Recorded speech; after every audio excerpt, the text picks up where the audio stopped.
Good morning students. हम देख रहे थे कि कार्बनिक अभिक्रियाओं में क्रियाकारक या क्रियाधार क्या होता है, अभिकर्मक किसे कहते हैं, इलेक्ट्रॉन स्नेही क्या होता है, नाभिक स्नेही क्या होता है।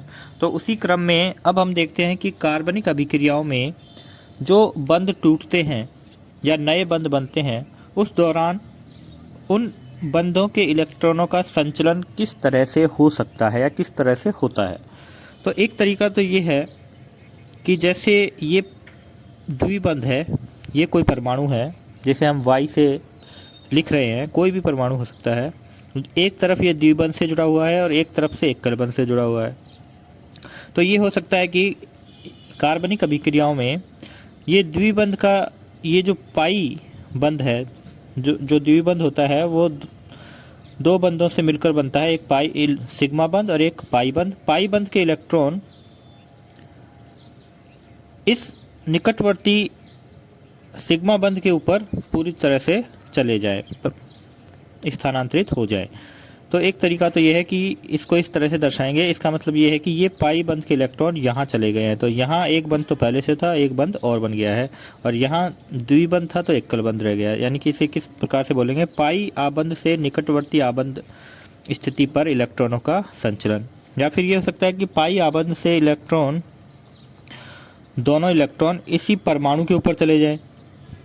तो इसे इस प्रकार प्रदर्शित करेंगे कि Y जो परमाणु है, इस पर ये पाई बंध के दोनों इलेक्ट्रॉन आ गए हैं, तो इन इलेक्ट्रॉनों को इस प्रकार से हमने बिंदु के द्वारा दर्शा दिया है। या फिर ये हो सकता है, एक अभिक्रिया ही देखते हैं कि OH समूह जिसके ऊपर ऋण आवेश है, क्योंकि अतिरिक्त इलेक्ट्रॉन युग्म इसके ऊपर उपस्थित है, ये इलेक्ट्रॉन युग्म इस कार्बन को दे और कार्बन अपने साथ जो बंध बना रखा है इसने Br के साथ, जो बंध बन रहा है कार्बन और Br का, इस बंध के दोनों इलेक्ट्रॉनों को Br को दे दे। क्या हुआ है, अभिक्रिया के दौरान OH ने अपने एक लोन पेयर को कार्बन को दिया और कार्बन ने ये बंध तोड़ दिया है Br के साथ, और Br को ही बंध के दोनों इलेक्ट्रॉन दे दिए हैं। तो ये इन तीरों के द्वारा दर्शाया गया है, जिससे स्पष्ट समझ में आ रहा है। तो क्या हुआ, CH3 के साथ ये OH समूह आकर जुड़ गया और Br अतिरिक्त 2 इलेक्ट्रॉन लेकर ऋण आवेशित प्रजाति के रूप में अलग हो गया। और इन तीरों के द्वारा क्या दर्शाया गया है कि बंध के दोनों इलेक्ट्रॉनों का बराबर मात्रा में विभाजन हुआ है। एक इलेक्ट्रॉन कार्बन के पास चला गया है, दूसरा इलेक्ट्रॉन Cl के पास चला गया है, जैसा कि हमने मुक्त मूलक बन रहे थे उसमें देखा था। तो इस प्रकार इलेक्ट्रॉनों का संचलन 4 प्रकार से संभव होता है कार्बनिक अभिक्रियाओं में, जिन्हें हम तीरों के द्वारा प्रदर्शित करते हैं। और तीर का जो मुख होगा वो उस तरफ होगा जिस तरफ इलेक्ट्रॉन जाते हैं, ठीक है। इनको अर्ध तीरों के द्वारा भी दर्शाया जाता है, सिर्फ आधा ही तीर का निशान दर्शाते हैं, आधा नहीं दर्शाते, या पूरा भी दर्शा सकते हैं। अर्ध तीरों के द्वारा दर्शाते हैं तो इसका मतलब यही होता है, सीधा सा ही देखते ही समझ में आ जाना चाहिए कि एक ही इलेक्ट्रॉन गया है इस Cl के पास, एक इलेक्ट्रॉन गया है इस कार्बन के पास, और मुक्त मूलकों का निर्माण हुआ है। अगला टॉपिक है सहसंयोजक आबंधों में इलेक्ट्रॉन विस्थापन के प्रभाव। जब इस तरह से इलेक्ट्रॉनों का विस्थापन होता है तो निम्नलिखित प्रभाव उत्पन्न होते हैं, जिनके नाम हैं प्रेरणिक प्रभाव, अनुनाद प्रभाव, इलेक्ट्रोमेरी प्रभाव और अति संयुग्मन प्रभाव। इनका बारी बारी से हम विस्तार से अध्ययन करेंगे। सबसे पहले देखते हैं प्रेरणिक प्रभाव, जिसे अंग्रेजी में इंडक्टिव इफेक्ट भी कहा जाता है। इसको समझने के लिए हम एक उदाहरण लेते हैं और उदाहरण के द्वारा ही प्रेरणिक प्रभाव की परिभाषा पर आएंगे। हम 2 हाइड्रोकार्बन श्रृंखलाएं ले रहे हैं जिनसे कोई प्रतिस्थापी समूह जुड़ा हुआ है। प्रतिस्थापी समूह को हम Z से लिख रहे हैं, कोई भी हो सकता है।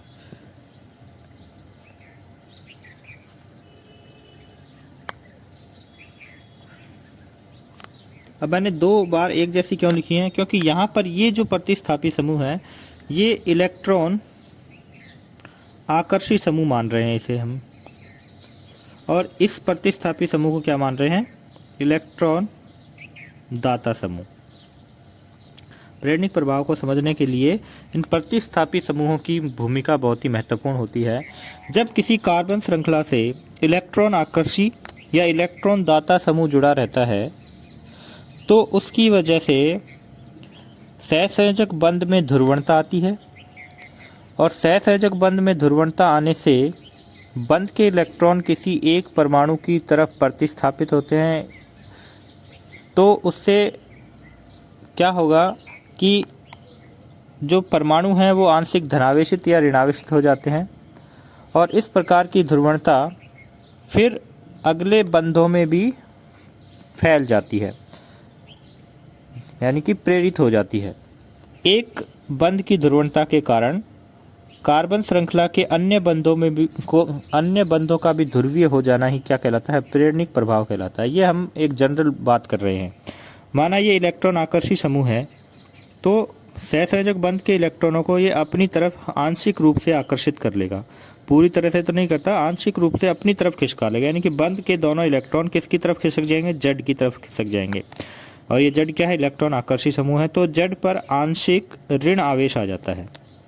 इस डेल्टा का मतलब है आंशिक ऋण आवेश आ जाता है। इस पर आंशिक ऋण आवेश आता है तो इस कार्बन पर क्या आएगा? आंशिक धनावेश आएगा, और फिर ये आंशिक धनावेश इस कार्बन श्रृंखला में फैल जाता है। कारण इस आंशिक धनावेश को ख़त्म करने के लिए ये कार्बन इस बंध के इलेक्ट्रॉनों को अपनी तरफ खींचेगा, तो फिर इस कार्बन पर भी आंशिक धनावेश आ जाएगा, क्योंकि ये बंध के इलेक्ट्रॉन इस कार्बन से दूर हो गए तो इस पर इलेक्ट्रॉनों की कमी हो गई है, तो ये कार्बन इस बंध के इलेक्ट्रॉनों को अपनी ओर खींचेगा इस तरह से, तो इस कार्बन पे भी आंशिक धनावेश आ जाता है।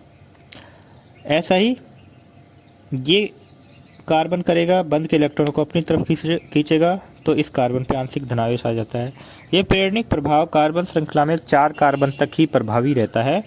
प्रतिस्थापी से कार्बन की दूरी बढ़ने के साथ साथ प्रेरणिक प्रभाव भी कम होता चला जाता है। या फिर ये प्रतिस्थापी समूह इलेक्ट्रॉन दाता समूह है, तो ये क्या करेगा? बंध के इलेक्ट्रॉनों को धक्का मारेगा कार्बन की तरफ इस तरह से। प्रेरणिक प्रभाव को तीर के द्वारा दर्शाया जाता है, बंध के ऊपर तीर का निशान लगा देते हैं, तो इससे ये समझ में आ जाता है कि प्रेरणिक प्रभाव किस तरफ जा रहा है। तो इस परमाणु पर कैसा आवेश आ जाएगा? आंशिक धनावेश आ जाएगा। ये इससे इलेक्ट्रॉन दूर गए हैं, क्योंकि इलेक्ट्रॉन दाता समूह बंध के इलेक्ट्रॉनों को दूसरे परमाणु की तरफ खिसकाता है, और इस कार्बन पर आ जाता है आंशिक ऋणावेश। तो इस आंशिक ऋणावेश के कारण ये कार्बन स्थायी होने के लिए इस बंध के इलेक्ट्रॉनों को इस कार्बन की तरफ धकेलेगा, तो इस कार्बन पर भी क्या आ जाएगा? आंशिक ऋणावेश आ जाएगा। ये कार्बन भी वही प्रक्रिया दोहराता है, बंध के इलेक्ट्रॉनों को इस तरफ खिसकाएगा, तो इस कार्बन पर भी आंशिक ऋणावेश आ जाता है, और 4 कार्बन तक इस तरह से ये प्रेरणिक प्रभाव पैदा होता है, प्रेरणिक प्रभाव रहता है। प्रतिस्थापी से दूरी बढ़ने के साथ साथ प्रेरणिक प्रभाव कम होता चला जाता है। तो कहने का मतलब है प्रेरणिक प्रभाव क्या हुआ कि प्रतिस्थापी समूह के कारण सहसंयोजक बंध में ध्रुवता आती है, और ये ध्रुवता अगले बंधों में भी प्रेरित हो जाती है। इसे ही प्रेरण प्रभाव कहते हैं। यह 2 तरह का होता है, जैसा कि प्रतिस्थापी समूह की प्रकृति के आधार पर अगर इलेक्ट्रॉन आकर्षी है तो जो प्रेरणिक प्रभाव है वो -I प्रभाव कहलाता है, जिसे ऋणात्मक प्रेरणिक प्रभाव भी कहते हैं। और जब ये इलेक्ट्रॉन दाता समूह है तो ये +I प्रभाव कहलाता है, धनात्मक प्रेरणिक प्रभाव।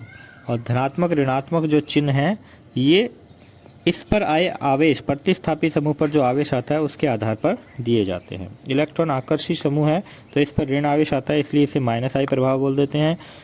इलेक्ट्रॉन दाता समूह है तो इस पर धनावेश आ जाता है, तो इसलिए इसे +I प्रभाव कहते हैं। इसकी परिभाषा देख लेते हैं जो अक्सर पूछी जाती है। परिभाषा क्या है? ध्रुवीय सहसंयोजक बंध की उपस्थिति के कारण, और ये ध्रुवीय सहसंयोजक बंध है, किसकी वजह से आया था? इस प्रतिस्थापी की वजह से आया था। ध्रुवीय सहसंयोजक बंध की उपस्थिति के कारण किसी समूह या परमाणु द्वारा, ये वो समूह है Z, कार्बन श्रृंखला में निकटवर्ती बंधों में इलेक्ट्रॉनों के विस्थापन को प्रेरणिक प्रभाव कहते हैं। परमाणु हो सकता है या कोई समूह हो सकता है जेड, इसके द्वारा कार्बन श्रृंखला में निकटवर्ती बंधों में इलेक्ट्रॉनों का विस्थापन हो गया ना, इलेक्ट्रॉनों का इस तरफ हो रहा है, अगर ये इलेक्ट्रॉन आकर्षित तो इस तरफ हो रहा है विस्थापन, और इलेक्ट्रॉन दाता समूह तो विस्थापन इस तरफ हो रहा है, तो इलेक्ट्रॉनों के विस्थापन को ही क्या बोलते हैं, प्रेरणिक प्रभाव कहते हैं। ठीक है, ये इसकी परिभाषा हुई। यह एक स्थायी प्रभाव होता है। स्थायी इसलिए क्योंकि जब तक वो प्रतिस्थापी समूह जुड़ा रहेगा तब तक ये प्रेरणिक प्रभाव हमेशा उस अणु में बना रहेगा। इसके बारे में इनगोल्ड नामक वैज्ञानिक ने बताया था। कारण मैं आपको समझा चुका हूँ, एक बार फिर से देख लो। कार्बनिक यौगिकों में परमाणुओं की विद्युत ऋणताओं में अंतर के कारण साजे का इलेक्ट्रॉन युग्म अधिक विद्युत ऋणी परमाणु या समूह की ओर आंशिक रूप से विस्थापित हो जाता है। जैसे कि यहाँ क्लोरीन है, क्लोरीन की विद्युत ऋणता कार्बन से ज़्यादा होती है, तो बंध के साजे के इलेक्ट्रॉन क्लोरीन की तरफ विस्थापित हो गए हैं, जिससे इस पर आंशिक ऋणावेश आ गया है और इस पर आंशिक धनावेश आ गया है, और ये आंशिक धनावेश अब पूरे कार्बन श्रृंखला में फैल गया है, विस्थापित हो जाता है, जिससे बंध में ध्रुवणता उत्पन्न हो जाती है। इसके कारण समीप का सिग्मा बंध भी ध्रुवीय हो जाता है। बंध में ध्रुवणता हुई तो समीप का सिग्मा बंध भी क्या हो गया, ध्रुवीय हो गया है, जिससे कार्बन श्रृंखला के कार्बन पर आंशिक धनावेश उत्पन्न हो जाता है। जैसे जैसे ऋण विद्युतीय तत्वों की दूरी बढ़ती जाती है यह प्रभाव घटता जाता है, अतः 4 कार्बन के पश्चात यह प्रभाव समाप्त हो जाता है। मैंने बताया कि प्रेरणिक प्रभाव 2 तरह का होता है, माइनस आई प्रभाव और प्लस आई प्रभाव। माइनस आई प्रभाव क्या होगा, यह प्रभाव उन परमाणुओं या समूहों द्वारा दर्शाया जाता है जिनकी विद्युत ऋणता हाइड्रोजन से अधिक होती है। हाइड्रोजन के सापेक्ष विद्युत ऋणता इसकी कैलकुलेट की जाती है प्रतिस्थापी समूह की। इसी कारण इसको इलेक्ट्रॉन आकर्षी प्रभाव भी कहते हैं। इसमें प्रतिस्थापी समूह पर ऋणात्मक चिन्ह आता है, अतः इसे माइनस आई प्रभाव भी कहते हैं। और माइनस आई प्रभाव वाले जो समूह हैं, यानी कि जिन समूहों की विद्युत ऋणता कार्बन से हाइड्रोजन से ज़्यादा है, वो सभी माइनस आई प्रभाव दर्शाते हैं कार्बन श्रृंखला में, और उनका क्रम ये है। और ये क्रम भी घटता क्रम है कि सबसे ज़्यादा माइनस आई किसका है, उससे कम किसका है, तो ये क्रम भी आपको याद रहना चाहिए। 11th क्लास में तो प्रेरणिक प्रभाव की जनरल नॉलेज है, लेकिन जब आप 11th क्लास पास करके जाते हो, 12th में आते हो और किसी कंपटीशन एग्ज़ाम में बैठते हो 12th के बाद, तो इसकी एप्लीकेशंस आती हैं। 2 अणु देंगे, दोनों में ही ऋणात्मक प्रेरणिक प्रभाव वाले समूह होंगे, तो फिर उसमें ये कंपैरिजन पूछा जा सकता है कि किस में ज़्यादा है माइनस आई और किस में कम है। तो वो माइनस आई ज़्यादा या कम किसकी वजह से है, इस क्रम की वजह से है। NO2 और CN दोनों ही प्रेरणिक प्रभाव दर्शाते हैं, लेकिन NO2 का प्रेरणिक प्रभाव ज़्यादा होता है क्योंकि ये इस क्रम में पहले आ रहा है, और CN का कम होता है। तो ये क्रम इसी तरीके से याद रहना चाहिए आपके। इसके बाद आता है धनात्मक प्रेरणिक प्रभाव या प्लस आई प्रभाव। अब आप समझ गए होंगे कि प्लस आई प्रभाव कौन से परमाणु या समूह या प्रतिस्थापी दर्शाएंगे जिनकी विद्युत ऋणता हाइड्रोजन से भी कम होती है। ज़्यादातर एल्किल समूह ही होते हैं प्लस आई प्रभाव दर्शाने वाले समूह, तो इसमें कोई कन्फ्यूजन नहीं रहना चाहिए। एल्किल समूह जो होते हैं वो प्लस आई प्रभाव दर्शाते हैं।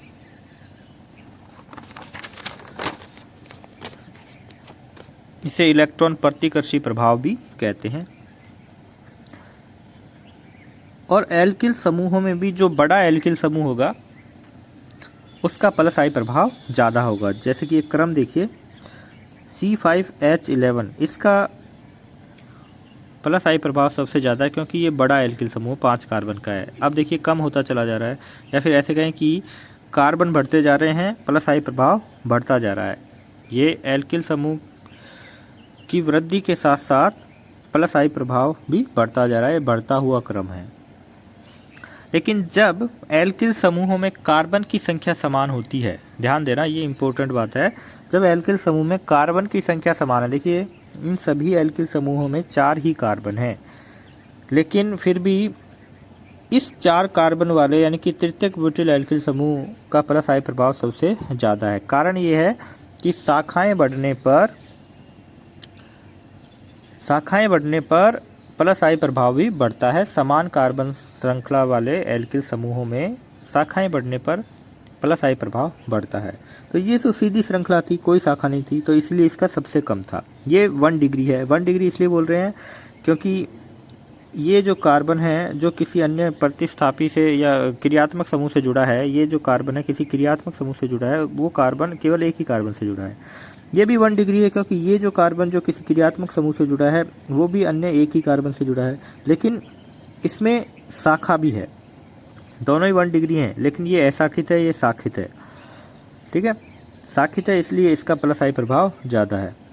अब देखिए शाखा तो इसमें भी एक है, लेकिन वो कार्बन जो किसी क्रियात्मक समूह से जुड़ा है वो 2 डिग्री कार्बन है, तो डिग्री भी बढ़ती है और शाखा भी बढ़ती है, दोनों ही काम हो रहे हैं, तो इसकी बजाय ये ज़्यादा प्लस आई प्रभाव दर्शाएगा।